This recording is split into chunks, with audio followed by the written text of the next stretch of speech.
நமது மாநிலத்தின் நிதி அமைச்சர் பிரதமர் இங்க வரது நமக்கு பெருமை அப்படின்னு சொல்லியிருக்காருன்னா அவருக்கு இந்த இந்த விசிட்டோட முக்கியத்துவம் எவ்வளவு அப்படின்றது அவர் உணர்ந்திருக்கிறார். இது வரைக்கும் go back Modi, get out Modi அதெல்லாம் தாண்டி ஒரு சீனியர் மினிஸ்டர் வந்து பிரதமர் இத்தருவாயில் நம் மாநிலத்துக்கு வரது பெருமை அப்படின்னு சொல்லும் பொழுது இந்த விசிட்டோட பெருமைகள் அப்படின்னு ஏராளமானவை.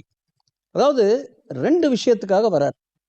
ஒன்று கங்கை கொண்ட சோழபுரம், ராஜேந்திர சோழன், 2வது தூத்துக்குடி. இப்போ இந்த ராஜேந்திர சோழனுடைய பெருமை நம்ம நாட்டில் எத்தனை பேர் பேசியிருக்காங்க?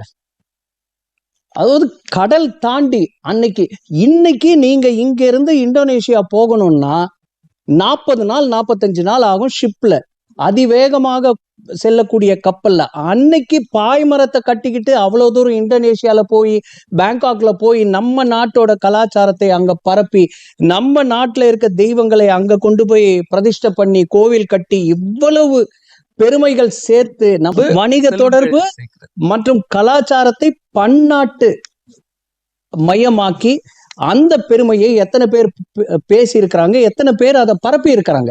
அதே மாதிரி அங்க வந்து அவர் கட்டின அந்த கோவிலுக்கு சைவ சித்தாந்தம் முறையில நடைபெறக்கூடிய ஒரு கோவில், அதுக்கு பெருமை சேர்த்தவர்கள் ஒரு அழியா புகழை யாரு கொடுத்தாங்க?